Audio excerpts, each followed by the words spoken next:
On कर दी। ठीक है, तो देखो यार आप हमारा एक नया टॉपिक चलने वाला है। कौन सा नया टॉपिक है? नया टॉपिक भी है, लास्ट टॉपिक भी है। क्या है टॉपिक का नाम? टॉपिक का नाम है एरिया ऑफ ट्रायंगल। अब देखो एरिया ऑफ ट्रायंगल आपने बचपन में भी पढ़ा था। कैसे पढ़ा था आपने? कुछ ऐसा था कि यार अगर आपके पास किसी तरह का अगर एक ट्रायंगल गिवन हो, किसी भी तरह का अगर आपके पास एक ट्रायंगल गिवन हो, इसके पास अगर एक हाइट गिवन हो जो कि एक पर्टिकुलर एक बेस के ऊपर परपेंडिकुलर बना रहा है, ठीक है ना, एक हाइट बेस के ऊपर परपेंडिकुलर बना रहा है, तो अगर इस तरह की सिचुएशन अगर तुम्हारे सामने कभी अगर आती है ना, तो तुमको करना क्या होता है? ज्यादा कुछ मेहनत नहीं करनी होती तुमको, बस तुमको ट्रायंगल का एरिया निकालने के लिए, ठीक है ना, तुमको ट्रायंगल के एरिया निकालने के लिए बस इस फॉर्मूले का इस्तेमाल करना होता है। क्या था ट्रायंगल का फॉर्मूला? एरिया का formula half into base into में हाइट। इसके बेस और हाइट को मल्टीप्लाई करके आधे से मल्टीप्लाई कर दो। बेस और हाइट को आधे से मल्टीप्लाई करके आधे से मल्टीप्लाई कर दो, यानी कि हाफ कर देते हैं। लेकिन यार ये हम तब करते थे जब हमको प्रॉपर हाइट दे रखी होती थी, प्रॉपर हमको बेस दिया होता था। प्रॉब्लम क्या आ गई? अब प्रॉब्लम आएगी कि ना तो हाइट दे रखी है ना तो बेस दे रखा है, लेकिन फिर भी एरिया तो निकालना ही है। अब यहाँ पर एक बच्चा एक मिनट के लिए दिमाग लगा सकते कि अच्छा सर सुनो, एक तरीका तो हम लगा सकते हैं, जब हमको हाइट और बेस वाला तरीका दिया था तो हम तो ये वाला फॉर्मूला इस्तेमाल कर रहे थे। जब हमको थोड़ा आराम से, जब हमको हाइट और बेस नहीं दिया था तो हम एक और फॉर्मूला इस्तेमाल करते थे। याद है तुमको? कौन सा? Heron's formula. तब हम हीरोन्स फॉर्मूले का भी इस्तेमाल करते थे ट्रायंगल के एरिया निकालने के लिए। लेकिन हम पता क्या करेंगे, ना तो हम हीरोन्स फॉर्मूले का इस्तेमाल करेंगे और ना ही ये जनरल फॉर्मूला, ठीक है ना, किसी भी तरह के ट्रायंगल एरिया निकालने के लिए। क्यों? क्योंकि यार प्रॉब्लम इस वक्त आई ये है कि जो भी अब हमको ट्रायंगल दिया जाएगा ना, उसकी कोई भी ना तो साइड दी जाएगी, ना तो उसका हाइट, ना तो उसका बेस जाएगा, कुछ भी नहीं दिया जाएगा। अगर कुछ दिया जाएगा तो उस ट्रायंगल के तीनों पॉइंट्स के कोऑर्डिनेट, यानी कि ये वाला पॉइंट हो गया ए, ये पॉइंट हो गया बी और ये पॉइंट हो गया सी, पॉइंट ए बी और सी के कोऑर्डिनेट्स दिए जाएंगे, ठीक है ना। लेट्स सपोज कि ये वाला आपका पॉइंट ए हो गया, ये वाला आपका पॉइंट बी हो गया और ये वाला आपका पॉइंट सी हो गया।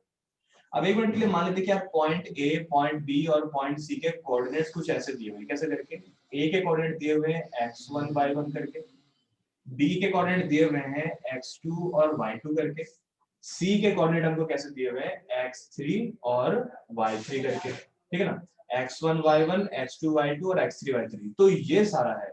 अब इतना सब कुछ देख करके एक बच्चे के दिमाग में आता है कि यार ये तो हमने कभी फॉर्मूला पढ़ा ही नहीं है जो कोऑर्डिनेट सिस्टम से रिलेटेड हो और इसके कोऑर्डिनेट दिए हो, तीन तरह के पॉइंट को जोड़ करके जो ट्रायंगल बन रहा हो, इस तरह का तो हमने कोई भी फॉर्मूला नहीं पढ़ा जहां पर कोऑर्डिनेट का इस्तेमाल कर रहे हो। तो नहीं पढ़ा तो आज ही वो दिन है जब आप ये फॉर्मूला पढ़ोगे कि अभी तक आपको क्या दिया था, हाइट और बेस दिया था, तब भी एरिया निकाल लेंगे, कोई दिक्कत नहीं, आसान सा है। तीनों साइडें दी हुई हो तब भी हम हीरोन्स फॉर्मूला का इस्तेमाल करते हैं, ट्रायंगल एरिया निकाल लेंगे। लेकिन अगर कोऑर्डिनेट में दिया हो, अगर कोऑर्डिनेट दिया हो तब भी टेंशन लेने की जरूरत नहीं है, वो हम पढ़ेंगे आज नया फॉर्मूला। जब आपको कोऑर्डिनेट दिया हो अब तब आपको ट्रायंगल एरिया निकालने को कहा हो तब आप कैसे निकालोगे? फॉर्मूला सिंपल है, ट्रायंगल एरिया का फॉर्मूला सिंपल है लेकिन बड़ा है थोड़ा, ठीक है ना, जैसे मालगाड़ी होती है ना, बिल्कुल ऐसे, ठीक है ना। फॉर्मूला सिंपल है लेकिन बस थोड़ा बड़ा फॉर्मूला है। याद कर लोगे तो अच्छी बात है, अगर याद नहीं कर पाते तो ट्रिक को याद कर लो, ट्रिक याद करना ज्यादा सिंपल रहेगा। तो कोई भी ट्रायंगल जिसके तीनों पॉइंट्स के कोऑर्डिनेट, तीनों वर्टेक्स के कोऑर्डिनेट आपको दिए हैं, पॉइंट ए के कोऑर्डिनेट, पॉइंट बी के कोऑर्डिनेट और पॉइंट सी के कोऑर्डिनेट, तीन vertex x1 y1 x2 y2 x3 y3, अगर कोऑर्डिनेट्स दिए हुए हैं तो इस तरह के ट्रायंगल एरिया निकालने के लिए हम ये फॉर्मूला इस्तेमाल करते हैं। कौन सा फॉर्मूला? ध्यान से सुनिए, area of triangle A B C. क्या फॉर्मूला? फॉर्मूला ये हाफ, हाफ, हाफ अंदर क्या आएगा, x1 y2 minus y3 plus x2 y3 minus y1 plus x3 y1 minus y2। बस देखो फॉर्मूला लंबा है, मैं खुद ही कह रहा हूँ फॉर्मूला लंबा है, ठीक है ना, लेकिन फॉर्मूला याद करा जा सकता है। ये फॉर्मूला हम कब इस्तेमाल करेंगे? ये फॉर्मूला हम इस्तेमाल करेंगे तब उस ट्रायंगल के लिए निकालने के लिए जिस ट्रायंगल के तीनों वर्टेक्स के कोऑर्डिनेट हमको दिए होंगे। तीनों वर्टेक्स कैसे करके? ए बी और सी। ए के कोऑर्डिनेट x1 y1, बी के कोऑर्डिनेट x2 y2, सी के कोऑर्डिनेट x3 y3। तो इन तीनों के कॉम्बिनेशन से जो ट्रायंगल के एरिया आपके पास बनेगा, जिस ट्रायंगल का फॉर्मूला आपको लगाना है एरिया निकालने के लिए, वो है ये। देखो फॉर्मूला तुमको बड़ा लग रहा है कि यार ये भाई सब क्या है इतना सारा, तो मैं याद नहीं कर पाऊंगा। अगर आप याद नहीं कर पाओगे तो लॉजिक तो समझ पाओगे ना, आप इसके पीछे का लॉजिक समझते हैं, इसको याद करने की। क्योंकि यार देखो, जब भी मैं 10th क्लास में था तब मैंने भी इसको एक तरह से एक बार में याद नहीं कर पाया था। मैंने इसको याद करने के 2-3 तरीके लगाए थे, लेकिन जिसमें से सबसे बेस्ट तरीका ये था। क्या तरीका था सबसे बेस्ट तरीका? वही है, क्या? ये रहा, एरिया ऑफ ट्रायंगल एबीसी। क्या है एरिया ऑफ ट्रायंगल एबीसी? तो सबसे पहले हाफ हमेशा बाहर आएगा, हाफ हमेशा बाहर आएगा। अंदर क्या होगा? अंदर देखो होगा ये x बाहर, y माइनस y अंदर, ठीक है, प्लस ऐसा दो बार और रिपीट करना है, x बाहर, y माइनस y अंदर, एक बार और रिपीट करना है, x बाहर, y माइनस y अंदर, ठीक है, 3 बार रिपीट कर दिया। अब देखो क्या करना, ध्यान सुनना। 3 x थे, x1 x2 x3, तो x1, ठीक है ना, x2 x3। वैसे मैंने ऐसे याद किया था, लेकिन तुमको सबसे अच्छे तरीके से ये बता दूंगा। देखो 1 2, ध्यान सुनना, 1 2 3, ठीक है। उसके बाद 1 2 3, ये देखो यहाँ पे क्या लिखा हुआ है, यहाँ पे लिखा हुआ है 2 3 2 3 1, ठीक है। यहाँ पे देखो क्या लिखा हुआ है लास्ट में, 3 1 3 1 2, ठीक है कि नहीं है? समझ में आया कि नहीं है? क्या करना है? कुछ नहीं करना, सबसे पहले हाफ को खड़ा करना है बाहर, फिर लगाना है एक स्क्वायर ब्रैकेट बड़ा सा, फिर क्या करेंगे, x बाहर y माइनस y अंदर, x बाहर y माइनस y अंदर, x बाहर y माइनस y अंदर, 3 बार। उसके बाद अच्छा प्लस का साइन भी सेपरेटेड करेंगे, ठीक है। उसके बाद 1 2 3, 2 और 3 से शुरुआत करेंगे अगली बार, 2 3 1, 3 और 1 से शुरुआत करेंगे अगली बार, 3 1 2, बस। अब देखो ये तो मेरा लॉजिक है इस फॉर्मूले को याद करने का। तुम चाहो तो अपना कोई दूसरा तरीका लगा लो इसको याद करने का, या फिर इसी को इस्तेमाल कर लो, तुम्हारी मर्जी, मैं तुम्हारे ऊपर छोड़ रहा हूँ। सही में आ गया तक का सारा? ठीक है, चलो। अच्छा एक और तरीका भी है, अगर नंबर याद कर सको तो, वैसे तो मैं रिकमेंड नहीं करता, लेकिन अगर आप नंबर याद कर सको तो, जैसे कि ये 123 231 312, समझ में आया कुछ कैसे करके? मैं बताता हूँ, 123 1 2 3, 231 2 3 1, 312 3 1 2, इस तरीके से जैसा तुमको अच्छा लगे भैया याद कर लो, 2-3 ट्रिक तुम्हारे सामने पड़ेगी, ठीक है। अब लेकिन यार ये ठीक है, समझ में आ गया तक का? चलो ठीक है, अब यूज करें या फिर यहाँ तक अगर किसी को डाउट है तो पूछा जा सकता है, पूछो, किसी को डाउट है तो पूछो, वरना एक क्वेश्चन करके देख लेते हैं इससे, ठीक है यहाँ तक का? चलो मिटा रहा हूँ।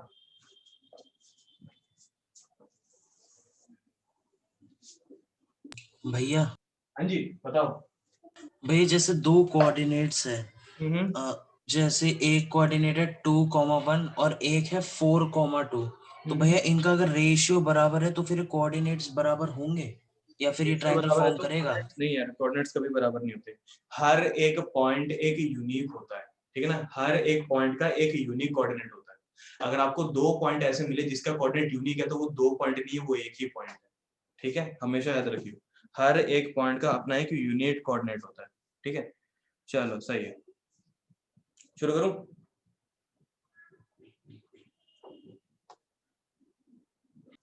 देखो बेटा 3 पॉइंट दिए हुए, ठीक है ना, 3 पॉइंट दिए हुए कुछ ऐसे करके कि ये रहा एक ट्राइंगल, इसके तीनों वर्टेक्स के कोऑर्डिनेट कुछ ऐसे दे रखे। ये वाला पॉइंट हम मान लेते हैं ए, ये वाला पॉइंट हम मान लेते हैं बी, और ये वाला पॉइंट मान लेते हैं अपन सी। पॉइंट ए क्या दिया हुआ है? पॉइंट ए दिया हुआ है 2,3, 2,3। पॉइंट बी क्या दिया हुआ है? पॉइंट बी पता है क्या दिया हुआ है? -1,0, -1,0। पॉइंट सी पता है क्या दिया हुआ है? पॉइंट सी दिया हुआ है तुमको ये 2, -4। तो देखो 3 पॉइंट आपको दिए हुए, और रिक्वायरमेंट क्या है? वही सेम टू सेम पुरानी बात है। कह रहा भैया इसका एरिया निकाल करके दे दो हमको। कह रहा अच्छा, तो सबसे पहले क्या करेंगे? सबसे पहले एरिया का फॉर्मूला याद है कि नहीं? तो area of triangle A B C क्या होता है? फॉर्मूला याद है कि नहीं है? बताओ क्या होता था पहले? पहले होता था तुम्हारा हाफ, उसके बाद x बाहर y अंदर, x बाहर y अंदर, प्लस x बाहर y अंदर। अब क्या करेंगे? अब करेंगे नंबरिंग, ठीक है ना, 1 2 3, 2 और 3 से, 2 3 1, 3 और 1 से, 3 1 2। बताओ अच्छा समझ में आया कि नहीं आया? अच्छा देखो यार, प्रॉब्लम पता है क्या होगी? अभी कंफ्यूजन होगी। कंफ्यूजन किस बात में, बहुत सारे पॉइंट है, कहीं ऐसा तो नहीं कि कोई एक पॉइंट में पुट करूं और मैं कंफ्यूज हो जाऊं, कोई दूसरा पॉइंट हो जाएगा। इसको इससे निपटने का एक छोटा सा तरीका है, पता है क्या? देखो, एक तरीका तो सबसे simple, step number 1, x1 y1 x2 y2 x3 y3 पहले ही अपने दिमाग में सेट करके चलो, ठीक है? सेट हो गया अपने दिमाग में। दूसरा नंबर का स्टेप ये रहा, हाँ, दूसरे नंबर का स्टेप, सारे पॉइंट एक जगह एक साथ पुट मत करो। क्या करेंगे, पहले हम पुट करेंगे x की वैल्यूज, उसके बाद पुट करेंगे y की वैल्यूज, ठीक है ना? क्योंकि यार x देखो आइडेंटिफाई करना आसान है, x1 x2 x3, कहीं कंफ्यूजन ना हो y और x में, इसलिए मैं पहले यहाँ पर x के लिए पुट करूंगा, फिर तसल्ली से y के लिए पुट करूंगा, ताकि कोई कंफ्यूजन ना हो, ठीक है ना? तो पहले x की वैल्यू, तो x1 पुट करना है, तो क्या पुट करूंगा 2, y के लिए जगह छोड़ दो, प्लस x2 क्या पुट करूंगा -1, लेकिन -1 है यहाँ तो प्लस का साइन है, तो माइनस का 1 ही पुट कर दो, कोई दिक्कत नहीं, या तो ऐसे कर लो ब्रैकेट लगा करके, ठीक है ना? y के लिए जगह छोड़ दो, प्लस अगला क्या है x3 यानी कि 2, y के लिए दोबारा से जगह छोड़ दो और ब्रैकेट कर दो क्लोज। आगे समझ में कि नहीं आया? अब जगह छोड़ी है, छोड़े छूटे ही मत रहने दो, भर भी दो उसको, कैसे करके, y की वैल्यू से, तो y2 - y3, y2 minus y3, तो y3 के पास पहले से ही माइनस का साइन है और फॉर्मूले में भी माइनस का साइन है, तो ये माइनस और ये माइनस, प्लस का 4, ठीक है? अच्छा, y3 - y1, y3 - y1, y3 क्या है माइनस का 4, y क्या है, y1 क्या है 3, तो माइनस का 4 माइनस का 3, y1 - y2, y1 क्या है अपना y1 ये है, ठीक है ना? y2 क्या है अपना y2 0, सारे पॉइंट पुट कर दिए, कोई कंफ्यूजन नहीं हुई। थोड़ा सही से प्रैक्टिस करोगे ना, तो यार जैसे मैंने यहाँ पर आराम आराम से करा है, मेरे से जल्दी कर दोगे तुम, ठीक है? प्रैक्टिस अच्छे से करना। अब आते वापस से, कैलकुलेशन करनी है तो कुछ करना ही नहीं है, बस हो गया काम, ठीक है ना? तो देखो जल्दी जल्दी कैलकुलेशन करें, जल्दी देखो ऐसे करके, 4 + 0 कितना होगा 4, और 4 बाहर क्या लिखा हुआ है 2, मल्टीप्लाई होने के लिए तो है, तो 4 + 0 4, और 4 2 8, यहां देखते क्या होगा, जल्दी से आंसर निकालेंगे, -4 और -3, -7, -7 यहां से बाहर कौन खड़ा है -1, मल्टीप्लाई होने के लिए तो खड़ा है ना, तो -7 इंटू में -1 प्लस का 7, याद है कि नहीं है, -7 प्लस -1 -7 प्लस का 7 आता है रिजल्ट, ठीक है?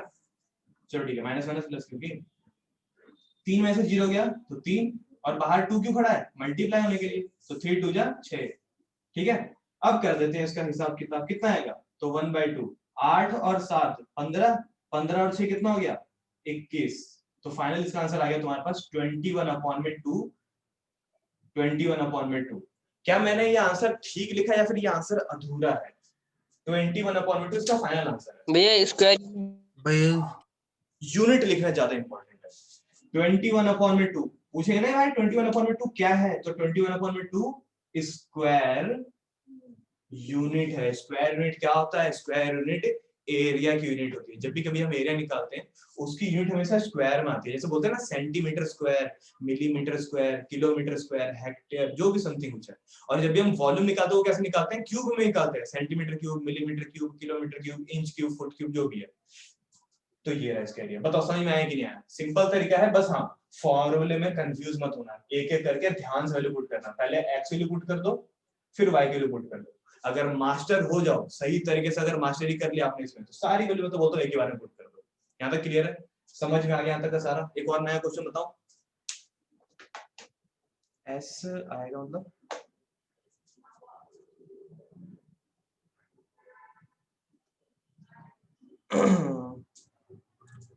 यूनिट्स यूनिट्स यूनिट्स तो लिखा है,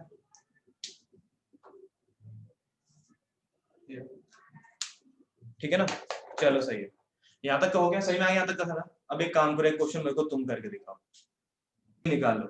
ये रहा आपके पास नया क्वेश्चन, इसको देख करके कर सकते हो। क्या दिया हुआ है पॉइंट, ए दिया हुआ है 6,9, बी दिया हुआ है 0,1, सी दिया हुआ है -6, -7।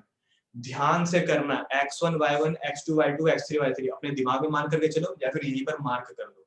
पहले फॉर्मूला लिखना है, उसके बाद पहले x की वैल्यूज, फिर बाद में y की वैल्यूज। जल्दी शुरू करो, जल्दी शुरू करो। बता दो, देखो सुनो, अभी जो हमने क्वेश्चन करा भैया सारे पॉइंट्स एक लाइन में है। बिल्कुल सही, बिल्कुल सही, अब एकदम चुका है, ठीक है ना। ये रहा पॉइंट ए बी और सी। क्या हुआ कि यार अभी हमको ना सारे पॉइंट दिए हुए थे, ए के भी सारे पॉइंट कोऑर्डिनेट दिए, बी के भी सारे कोऑर्डिनेट मतलब वही ये कोऑर्डिनेट, ठीक है ना, सी के भी पॉइंट दे दिए हमको। क्या हुआ कि यार हमने बड़ी मेहनत से, बहुत मेहनत करी हमने, और हमने क्या करा, इस ट्राइंगल एबीसी का एरिया निकाला। लेकिन हुआ क्या, क्या ट्राइंगल एबीसी का एरिया निकालने के बाद ना एंड में आंसर आ गया हमारा 0। अब यार 0 का क्या मतलब होता है, 0 का मतलब देखो होता ही है, देखो इसका मतलब होता ही है, ठीक है ना। ये रहे आपके 2 पॉइंट्स, ध्यान से सुना, इसको मैं बहुत इंपॉर्टेंट कंसेप्ट बता रहा हूं, क्योंकि अगर आपको ये कंसेप्ट अगर समझ में आ गया, आगे आने वाले कई सारे क्वेश्चन निपटते जाएंगे मक्खन की तरह। इसको समझते रहो। देखो पॉइंट यहां पर है, ट्रायंगल के एरिया आ गया, ठीक है ना, ट्रायंगल के एरिया कुछ ना कुछ निकलेगा।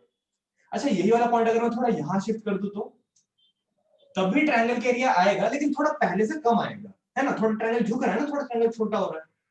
अच्छा ये वाला पॉइंट अगर मैं यहां शिफ्ट कर दूं तो तब क्या होगा, तब ट्रायंगल के एरिया और कम आएगा। अगर यही वाला पॉइंट अगर मैं यहां शिफ्ट कर दूं तो यहां, तब ट्रायंगल के एरिया और कम आएगा। क्या होगा अगर ये वाला पॉइंट उठा करके अगर मैं लाइन में ही पुट कर दूं तो पता है क्या होगा, तब ट्रायंगल का एरिया उस वक्त क्या रहा होगा, 0। पता है ऐसा क्यों हुआ, क्योंकि यार वहां पर कोई ट्रायंगल फॉर्म ही नहीं हो रहा, क्योंकि यार जब तक देखो तीनों के तीनों पॉइंट अलग अलग हैं, ये पॉइंट अलग, ये पॉइंट अलग, ये पॉइंट अलग, तब तक इन तीनों को जोड़ करके ट्रायंगल बन रहा है, चाहे छोटा सा ही ट्रायंगल बन रहा है, लेकिन ट्रायंगल बन रहा है। लेकिन क्या होगा कि अगर ये पॉइंट उठ करके आके आपके लाइन में ही बस जाए तो उस समय आपकी ट्रायंगल की जो हाइट होगी ना एकदम 0 हो जाएगी। जब आपके ट्रायंगल की हाइट एकदम 0 हो जाती है ना, उस वक्त कोई ट्रायंगल फॉर्म नहीं हो रहा होता। उस वक्त क्या फॉर्म हो रहा होता है, सिर्फ उस वक्त फॉर्म हो रहा होता है सिर्फ एक लाइन। यहाँ तक क्लियर है, यानी कि वो तीनों के तीनों पॉइंट आपके एक ही लाइन में आ जाते हैं। समझ में आया कि नहीं आया, वो तीनों के तीनों पॉइंट आपके एक ही लाइन में आ जाते हैं। और जब आपके 2 या 2 से ज्यादा पॉइंट अगर एक ही लाइन में आते हैं ना, बड़े ध्यान से समझना मैं क्या बोल रहा हूँ, जब 2 या 2 से ज्यादा पॉइंट एक ही लाइन में लाया करते हैं तब उन पॉइंट्स को हम कहते हैं कोलिनियर पॉइंट्स। क्या कहते हैं उनको, कोलिनियर पॉइंट्स। कोलिनियर पॉइंट्स किसे कहते हैं, जब 2 या 2 से ज्यादा पॉइंट्स को आप एक ही सीधी लाइन से कनेक्ट करते जा रहे हो, उन केस में उन तीनों पॉइंट्स को क्या नाम दिया जाएगा, कोलिनियर पॉइंट्स, ठीक है ना। जैसे कि हमारे पास ये 3 पॉइंट्स हैं, ये पॉइंट और ये पॉइंट। मैंने क्या करा, इन तीनों को जोड़ने के लिए मैंने एक सीधी लाइन का इस्तेमाल करा, तो क्योंकि सारे के सारे सीधी लाइन से कनेक्ट हो गए आराम से, तो जैसे ही सारे सीधी लाइन से कनेक्ट हो गए तो बड़े ही आराम से इसको नाम क्या दिया जाएगा कि point A B and C, point A B and C are collinear points. लेकिन क्या हो अगर ये पॉइंट ए बी और सी इनको जोड़ने के लिए अलग अलग लाइन की जरूरत पड़े, तब पता क्या होगा, तब ए बी और सी आपके कैसे लाइन माने जाएंगे, कैसे पॉइंट माने जाएंगे, तब इस केस में ए बी और सी आपके नॉन कोलिनियर पॉइंट्स होंगे। यहां तक क्लियर है, जब एक ही लाइन से सबके सारे पॉइंट कनेक्ट हो जाए तो कोलिनियर पॉइंट, जब एक ही लाइन से सारे पॉइंट कनेक्ट ना हो रहे हो तो उस केस में हम क्या बोलेंगे, इसको नॉन कोलिनियर पॉइंट। यहां तक बात समझ में आई क्या? तो इसका मतलब ये हुआ कि अगर तीनों पॉइंट अगर आपस में कोलिनियर हैं और अगर मैं इन तीनों पॉइंट से ट्रायंगल का एरिया निकालने की कोशिश करूंगा जो कि बन भी नहीं रहा है, तो हमेशा ही क्या होगा, इसे ट्रायंगल एरिया क्या आ रहा होगा, 0। हमेशा ही जब तीन नॉन कोलिनियर पॉइंट्स का आप एरिया निकालने की कोशिश कर रहे हो ट्रायंगल मान करके, तो हमेशा ही उसका एरिया क्या आ रहा होगा, 0, क्योंकि ना ट्रायंगल बन रहा है ना एरिया आएगा। यहाँ तक क्लियर है। लेकिन अगर वही बात करें हम नॉन कोलिनियर पॉइंट की, तो उस केस में क्या होगा, उस केस में भैया तीनों अलग अलग पॉइंट है, तीनों अलग अलग पॉइंट यानी कि तीनों को जोड़ करके एक फिगर तो बनेगी। अगर वो फिगर बनेगी तो उसका एरिया भी आएगा। तीनों पॉइंट कोलिनियर होंगे तो नो एरिया, एरिया बराबर 0। और अगर तीनों पॉइंट को जोड़ करके कोई एक फिगर बन रही है तो पक्के तौर पे उसका कोई एरिया आ रहा है। बताओ बच्चों समझ में आया कि नहीं आया? अब इसी से रिलेटेड एक क्वेश्चन आता है, पता है क्या क्वेश्चन आता है, ये कि देखो बेटा आपके पास ये 3 पॉइंट समथिंग दिए हुए हैं, क्या आप ये प्रूव कर सकते हो, क्या आप ये वेरीफाई कर सकते हो, क्या आप ये चेक कर सकते हो? ध्यान दिया कि नहीं दिया तुमने? 3 तरह के क्वेश्चन बनाए जा सकते हैं। कौन कौन से? 3 पॉइंट आपको दिए हुए, क्या बोला जा रहा है, क्या आप ये वेरीफाई कर सकते हो, क्या आप ये चेक कर सकते हो, क्या आप ये शो कर सकते हो क्या ये तीनों पॉइंट आपस में कोलिनियर है कि नहीं है? कैसे करोगे? सिंपल है, अगर तीनों के वही होता ना कि इसको मान लिया ए बी और सी, अगर तीनों ही पॉइंट्स के कॉम्बिनेशन से अगर आपका एरिया जो है वो किसके बराबर आ रहा है, तीनों ही पॉइंट्स के कॉम्बिनेशन से फॉर्मूले में डालने के बाद अगर आपका एरिया 0 के बराबर आ रहा है तो सीना ठोक के बोलना क्या भैया हाँ ये तीनों पॉइंट आपस में कैसे पॉइंट्स आपके कोलिनियर पॉइंट्स। लेकिन क्या होगा अगर इन तीनों पॉइंट्स की हेल्प से एरिया ऑफ ट्रायंगल 0 नहीं आ रहा हो तो उस केस में क्या बोलेंगे, उस केस में बोलेंगे कि यार points are non collinear. Area बराबर में 0 यानी कि पॉइंट्स कोलिनियर, एरिया नॉट बराबर में 0 यानी कि पॉइंट्स आर नॉन कोलिनियर। यहां तक क्लियर है सारा? पक्की बात समझ में आ गई यहां तक की? तो यार मतलब एक क्वेश्चन इस टाइप से भी बनाया जा सकता है, कोलिनियर से और नॉन कोलिनियर से। यहां तक क्लियर है? अच्छा तुमने जो भी क्वेश्चन किया है, ठीक है, तुमने भी जो मैंने यहाँ पे क्वेश्चन दिया था ना, लाल रंग से क्वेश्चन दिया था, इसका एरिया कितना आ गया था? इसका एरिया आ गया था 0। क्या मतलब होगा इसका? इसका मतलब होगा कि वो तीनों ही पॉइंट कैसे रहे होंगे, वो तीनों ही पॉइंट आपके कैसे रहे होंगे? कोलिनियर, एक ही लाइन में लाई करने वाले। यहां तक क्लियर है? यानी कि कोई ट्रायंगल फॉर्म नहीं कर रहा था, सिंपल एक लाइन थी जिसके अंदर तीनों पॉइंट एडजस्टेड थे। मेरा एक सवाल है, क्या हमको कोलिनियर बनाने के लिए सिर्फ 3 ही पॉइंट की जरूरत पड़ती है? क्या 3 से ज्यादा पॉइंट यहाँ पर एग्जिस्ट कर सकते हैं? क्या 3 से ज्यादा पॉइंट यहाँ पर हो सकते हैं कोलिनियर होने के लिए? बिल्कुल हो सकते हैं, बिल्कुल हो सकते हैं। ठीक है, यहाँ तक का 3 से ज्यादा पॉइंट भी कोलिनियर हो सकते हैं। ध्यान सुनना ना मैं क्या बोल रहा हूँ। 2 या 2 से ज्यादा पॉइंट अगर एक ही लाइन में लाया करें तो भैया कोलिनियर। 2 या 2 से ज्यादा, 2 या 2 से अलग मतलब क्या होता है? 2 3 4 5 6 हजार, ये बात है। क्लियर आता है सारा? चलो ठीक है। और ये रहा तुम्हारा नॉन कोलिनियर। तो ध्यान रखना कोलिनियर नॉन कोलिनियर ये तुम्हारा भी क्लियर हो चुका है। क्लियर आता का? चलो ठीक है, अब वापस आते हैं हमारे एरिया ऑफ ट्रायंगल। छोटा टॉपिक था भैया 2 पॉइंट से कॉलिनियर नहीं दिखा सकते? अरे 2 पॉइंट भैया हमेशा कोलिनियर होते हैं, 2 पॉइंट हमेशा कोलिनियर होते हैं। नहीं मानते? देखो इधर 2 पॉइंट हमेशा ही कोलिनियर होते हैं। दिख रहा है कि नहीं दिख रहा है? आया समझ में कि नहीं आया? 2 पॉइंट्स आर ऑलवेज कोलिनियर। ठीक है, बात कहां पे आती है? बात आ जाती है तुम्हारे तीसरे पॉइंट पे, वो कोलिनियर होगा कि नहीं होगा। अगर वो लाइन में है तो कोलिनियर, लाइन में नहीं है तो नॉन कोलिनियर। ठीक है, सिंपल सा। चलो ठीक है, अब ये है सिचुएशन तुम्हारे सामने। सिचुएशन क्या है? बहुत ही सिंपल सी। कह रहा है यार क्वाड्रिलेटरल है, ट्रायंगल नहीं है, क्वाड्रिलेटरल है। ट्रायंगल नहीं है, क्वाड्रिलेटरल है। ये रहा क्वाड्रिलेटरल तुम्हारे सामने। इसको नाम दे देते हैं जैसे कि ए बी सी और ये पॉइंट हो गया अपन ना डी। 4 पॉइंट आपको दिए हुए हैं। 4 पॉइंट के कोऑर्डिनेट कुछ ऐसे दिए हुए हैं। कैसे करके?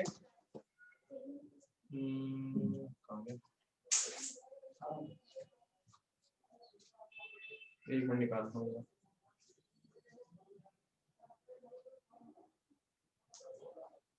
ये दिया हुआ है माइनस का 5,7।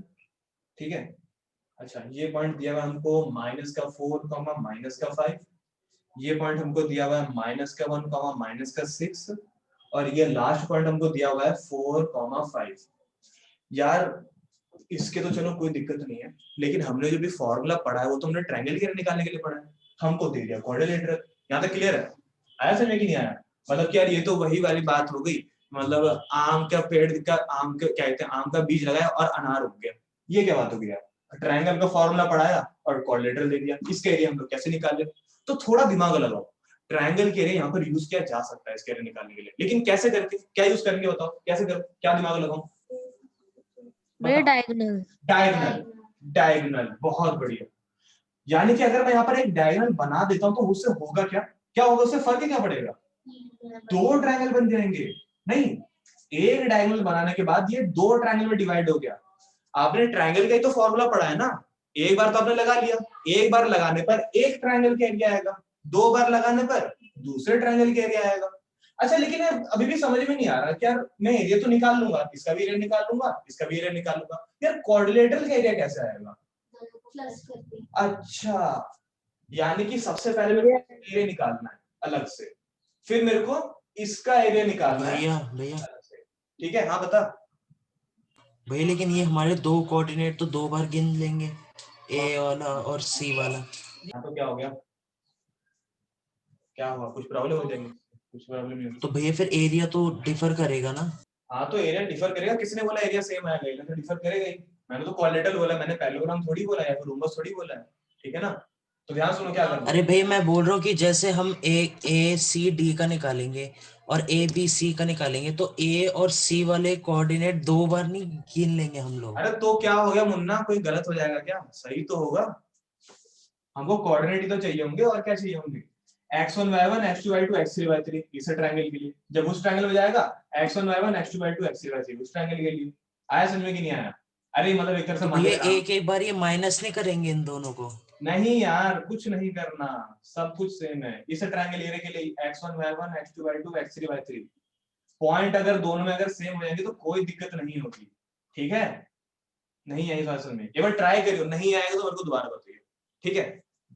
तो देखो हमको करना क्या है, बेसिकली हमको बेसिकली करना ये है कि हमको दोनों ट्रायंगल के एरिया निकालना है। दोनों ट्रायंगल के एरिया निकाल करके हम दोनों को क्या कर देंगे, जोड़ देंगे। जैसे ही आपस में दोनों का एरिया जुड़ जाएगा, पूरे क्वाड्रिलेटरल एबीसीडी का एरिया आ जाएगा। यहां तक क्लियर है? लेकिन यार इसको ना फॉर्मेट से करना है, ऐसे नहीं कि इधर उधर कर दिया रफ कॉपी, नहीं, फॉर्मेट से करेंगे। कैसे करेंगे फॉर्मेट से? कुछ ऐसा करके पहले निकाल लेंगे तरीके से area of a triangle ADC. कैसे करके?